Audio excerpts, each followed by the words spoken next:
And now, the Hall of Fantasy. Welcome to the Hall of Fantasy. Welcome to the series of radio dramas dedicated to the supernatural, the unusual, and the unknown. Come with me, my friends. We shall descend to the world of the unknown and forbidden. Down to the depths where the veil of time is lifted, and the supernatural reigns as king. Come with me and listen to the tale of the Castle of Lavoca.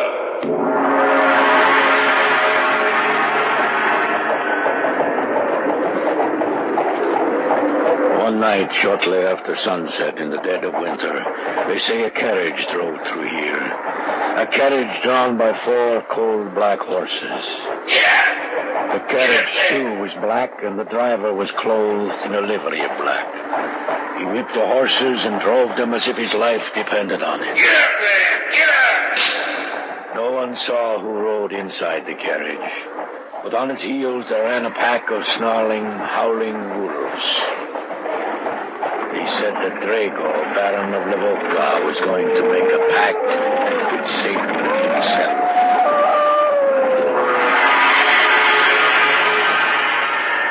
In just a moment, the Hall of Fantasy will present The Castle of Lavoca.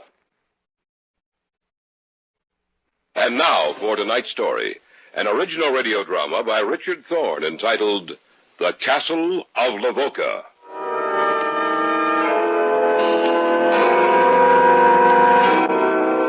We were on vacation in Europe. It was a warm summer's day. Doris and I had cycled out from town, intending to find some inn along the way at which we'd spend the night. What time is it, Grant? Let me see. It's about a 4:15, Doris. I think we better find some place to stay before it gets too late. Well, according to the map, there should be a little town about a mile away from here. Grant? Yes, dear? Look, over there. Where? Right over there. Hey. Why, it's an old feudal castle. That's just what it is. Hey, let's stop a minute. Right. Well, will you look at that? Oh, I've never seen anything like it. It looks like like history come to life. A walled fortress. Look at those 3 towers rising up from the walls. Oh, the whole thing seems to have been built in the form of a triangle.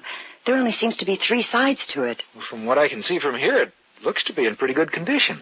I wonder how old it is. Hey, Dor, I've got an idea. It's too late tonight, but why don't we find the inn and then tomorrow morning see if we can't go through that place? That sounds pretty good. As a matter of fact, I wouldn't mind spending a day or 2 around here. It's beautiful country. Well, I say we do it. What about you? Oh, you twisted my arm. Grant? Yes, dear? Maybe we shouldn't. Shouldn't what? Shouldn't go through that place. Well, why not? I don't know. It's just that suddenly I felt cold inside. You're just remembering a lot of stories about old castles and ghosts. There's nothing to worry about, Dor. The man who probably built that castle and all his descendants are only memories now. And memories can't hurt you.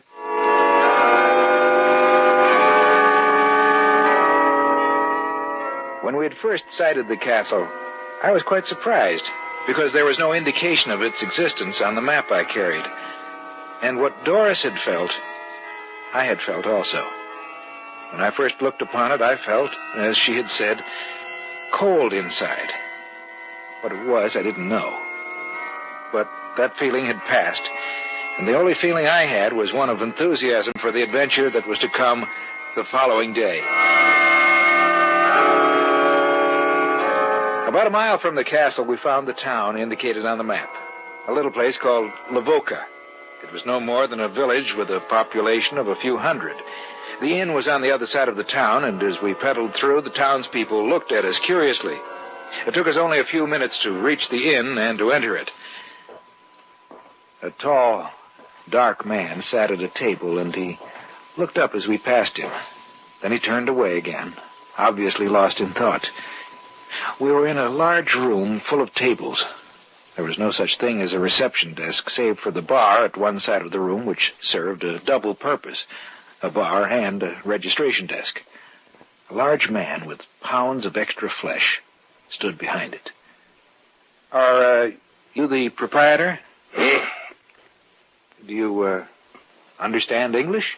I do. I was afraid... But I wouldn't. It happens that I do. Well, we'd like a room for 2 or 3 days. I hope you have something. All of my rooms are empty save one. It is occupied by the man you passed on your way in. I will be able to accommodate you. You are American? Well, yes, that's right. I'm surprised to see you with the world so close to war. We won't be in this one. Perhaps. I do not have many visitors these days. The hospitality of my inn is offered to you. If I may be of service to you while you are here, please let me know. As a matter of fact, you can. In what way? Well, we passed an old castle on our way here. Do you think it'd be possible for us to... You must mean Lavoca Castle. Why, don't know its name. It's laid out in the form of a triangle. Yes. Yes, I know the castle. It has a particular significance to the people of this area. Well, can you tell us anything about it? Later. After you've had the evening meal, you shall hear of it. Come. I shall show you to your room.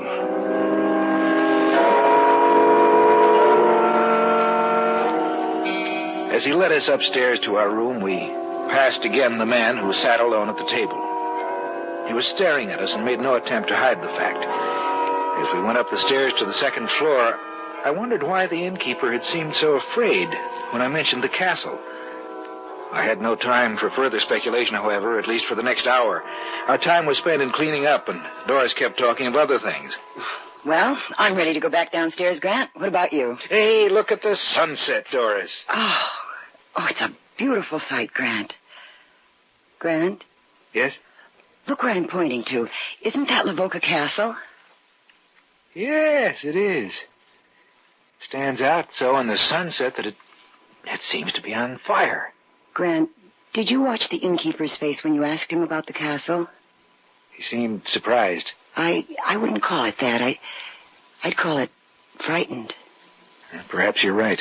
And perhaps we should forget about seeing that castle tomorrow. Perhaps we should start back. We'll see. You know, Dora, you make it seem so serious.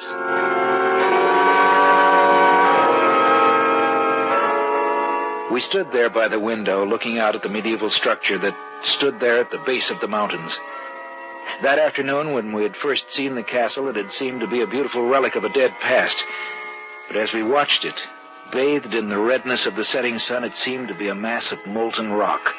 Little by little, the sun slipped down, and the gray shades of dusk moved out towards the castle, advancing slowly, covering the walls with the dark shadows of night. And then it was gone from our sight, swallowed up in the darkness. I had a fantastic thought for a moment that Lavoca Castle was the dwelling place of death. Well, the meal was excellent, and we were both quite hungry. At length, well, it was over, and our host walked over to us. Some brandy, perhaps? Not for me. You? Or perhaps later, not now. If you do not mind, I shall join you. Yes, of course. You say you wish to know about Lavoca Castle. Would you object to another at this table? I mean, another besides myself. Well, no, of course not. Marek? Yes? Marek, come here. What do you want? They desire to know of Lavoca Castle. There are strangers here? Yes, you must have seen us come in this afternoon. You were sitting right over there at that table. Oh, yes, I remember. Please, sit down, won't you? Thank you. Yes, I know of the castle. Perhaps more than anyone. Well, we'd like to learn some of its history. I will tell you the story. Then we shall see whether you are still interested in Lavoca Castle. The castle was built centuries ago, sometime in the late 1600s. It was built by Drago, the first and only Baron of Lavoca, a man renowned for his cruelty and his prowess in the arts of war. War was his life, the only life he knew, and he lived for the feel of a strong blade in his hand. He lived for one purpose: to kill. It is said that the only thing Drago feared was death. He dealt with it almost every day of his life, yet he feared it. He feared the day that he would die. It is said that he made a pact with Satan himself so that he would not die. This is the legend. One night, shortly after sunset, in the dead of winter, they say a carriage drove through here. A carriage drawn by 4 coal-black horses. Get up there! Get up! The carriage, too, was black, and the driver was clothed in a livery of black. He whipped the horses and drove them as if his life depended on it. Get up there! Get up! No one saw who rode inside the carriage, but on its heels there ran a pack of snarling, howling wolves. Those who saw what happened that night were frightened almost to death. The carriage drove straight to the gate of Lavoca Castle. And the huge drawbridge was lowered to admit its entrance. The carriage rumbled across it, but the pack of black wolves stayed outside. They stayed outside, and the sound of their howling voices drifted back to this town, and the people were afraid. People looked up towards the castle, and they said it was bathed in an eerie luminescence. The visitor to the castle was there for the better part of 3 hours. And then the drawbridge was lowered again, and the carriage rumbled out. It seemed to be going even faster. And the driver whipped and drove the horses. Yeah! Till their mouths were white with foam and their eyes wide with fear. The carriage rushed through the center of the town, and the people were so afraid they turned their eyes away, lest by looking upon it they should die.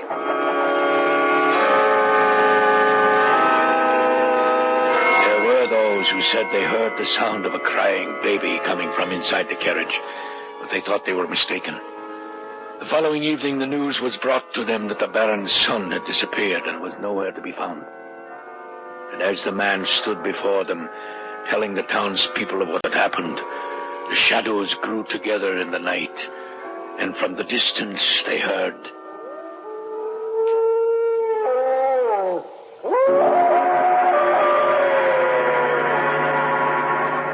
You are listening to the tale of the Castle of Lavoca on tonight's journey down the corridors of the Hall of Fantasy. We'll return to our story in just a moment. And now back to tonight's story, entitled The Castle of Lavoca. We sat there around the large oak table and listened to a story so fantastic it defied description. There were 4 of us in that room: the innkeeper, Doris, and myself, and Mark, the storyteller. He continued with his story. The shadows grew together in the night, and from the distance they heard the howling cry of a wolf. The face of the Baron's servant blanched with fear, and he turned and made his way back to the castle. He never reached it alive. Well, of course, this is nothing but legend. Isn't that right? It is legend, yes, but it is also truth. But it can... What Marek says is true. I would stake my life on it. Let him go on with the story. I'd like a little brandy first. I thought perhaps you might. For you? Thank you, no.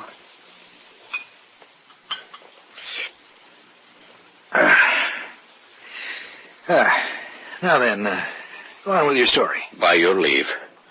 As I said, they found the servant outside the castle gate, and there was a great uproar about his death.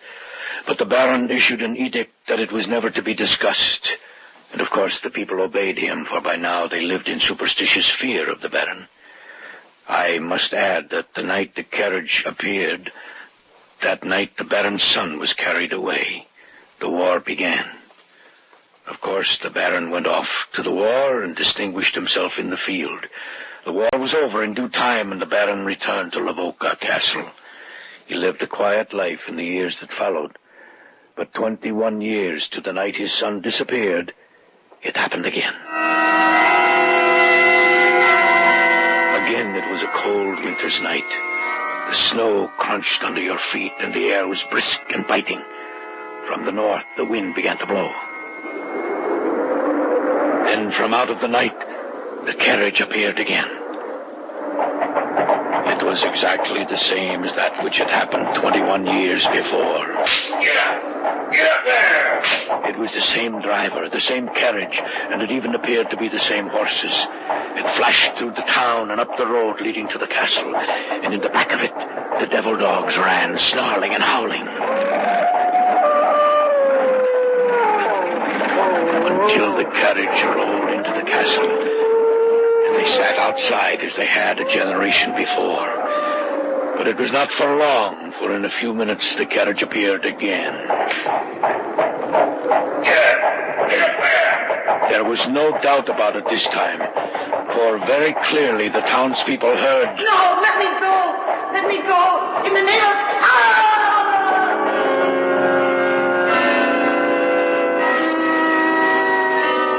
And in another moment the carriage was gone. The following day, the townspeople learned that the Baron's wife had disappeared. They knew who had come to claim her. That night, war broke out in Romania, and the Baron hastened to join the conflict. If I understand you correctly, both times the carriage appeared, war broke out? That is correct. What happened then? Just as he had done before, the Baron distinguished himself in the war and returned to Lavoca Castle. By this time, the Baron was almost 60. Peace reigned for a period of 40 years, and sometime during that time, the Baron disappeared. He died? I say he disappeared. When did he die? There are no records of his ever dying. They say he lies at rest in one of the catacombs beneath the castle, waiting. Waiting? Waiting for what? Waiting for the war. The war? The black carriage has appeared each time war begins, no matter where it happens. And in each war there has been a report of a man who calls himself Baron Lavoca, fighting in the battles. That's fantastic. Call it what you will, but when the last war began, the carriage appeared and drove straight up to the castle. I was but a boy then, and I saw it with my own eyes. The night before that, we heard the wolves. Each time the carriage appears, the wolves appear the night before, to warn us of its coming, to let us know we should guard ourselves. Now that you have heard the story, do you still wish to visit the Lavoca Castle? No. Yes. I don't care what you say. I can't bring myself to believe your story. I think it's nothing but superstitious nonsense. But, Grant... I'm sorry, darling. But I want to visit that castle. If you want, you can remain here. No, I'll go with you. What about you, Mark? Will you show us the way? Enter the castle with us? You say that in such a way that if I were to refuse, I would appear to be a coward. I shall go with you, American. Tomorrow afternoon will be all right with you? Yes. Let us have a drink to your trip. That's a good idea. Will you join us, madame? Yes, I will. All right, then. To your trip tomorrow. To Lavoca Castle. To Lavoca Lavoca Castle. We went upstairs to our room shortly after that. The story Mark had told had been quite long, and the hour was late. We went to bed, yet neither of us could sleep. Grant. Yes, dear. Don't you think we should go home soon? Why? Well, how long have we been over here? Since the middle of May. Well, this is August 30th. I've seen enough of Europe. I want to go home. I think 3.5 months is enough time to spend... Well, all right, Dora. When we get back to Murat's, we'll make arrangements to go home. Good. About tomorrow... What's that? What? I heard an animal outside. Oh, that was just a dog, Dora. Go to sleep. All right. Good night. Good night.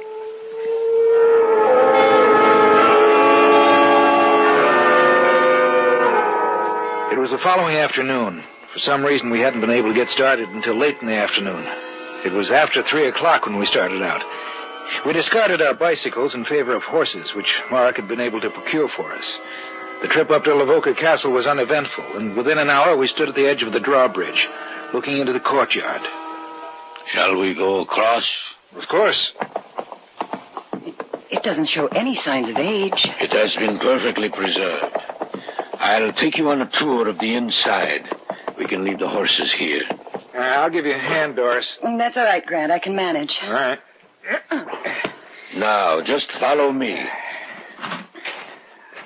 Marek led across the courtyard and into the gray building. The huge wooden doors were slightly ajar at the entrance, and with an effort, Marek pushed them open and led us inside. We were in a huge hall, which must have served as both a reception hall and a dining place. From there, he led us into the Baron's chambers, his wife's, which formed two sides of the massive triangle. Members of the retinue must have occupied the third side of the triangle. We visited each of the three towers which looked out across the countryside, giving a clear view of anything approaching. And then Marek led us down into the cells beneath the castle. Coming finally to another stairway, he turned to me. This leads down into the catacombs. Well, let's go down and take a look at them. Perhaps we'd... Oh, nonsense, Dor. We both have flashlights. I see you brought a gun, Marek. Nothing could hurt us. Let's go. All right. Oh, it seems colder down here. Yes, it does. I shall show you where they say Drago is sleeping. What time is it, Grant? Well, it's 7:30. Yes, we have been in the castle for several hours. We have been down here in the lower sections where there is no light for over an hour. I shall show you the Baron's resting place, and then we shall return to the inn. This is the chamber where he sleeps. Oh, Grant, there is someone in here. This isn't a joke, is it, Marek? I have never been down here before. It is no joke, as you call it. I want to have a look at him. No, Grant, don't. I can't believe it. This man seems to be sleeping, yet he's not breathing. Let's get out of here, Grant. All right. I've been nervous ever since I heard that dog last night. You say you heard a dog? Yes. There are no dogs in this area. No animal will come within miles of the town and castle. The animals fear it. That was no dog you heard last night. You mean? We have no time to lose. We must get out of here. Follow me. Yes. It was the warning you heard. I knew we shouldn't have come. Don't worry, Dor. We'll get out of this. I wish I felt that sure. The horses are out in the courtyard. It won't be long now. The horses are on the other side. They're gone. What are we going to do? Be quiet.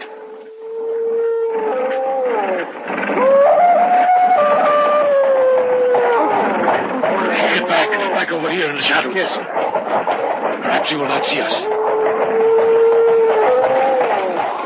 Grant, the drive... Be quiet. What's that? What's that noise? I don't know. The driver's pointing to the doorway. Oh. Grant. It's the Baron. Baron Lavoca. He's walking towards the carriage. Quiet. He's looking this way. Oh. He's turning away. He's getting into the carriage. Get up! Get up there!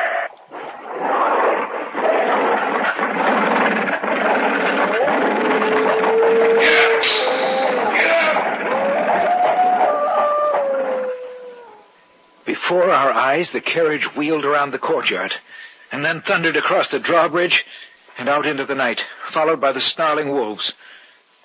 We found our horses later and went back to town. When we returned to the inn, the innkeeper was relieved to see us. The carriage drove through here a while ago. I thought you'd all be dead. Providence must have had an eye on us. Well, it will happen tomorrow. What will happen tomorrow? The war. The war will begin. The innkeeper was right. The night we saw the carriage in the courtyard of the Castle Lavoca was August 31st. On September 1, 1939, the Germans marched into Poland and the Second World War began.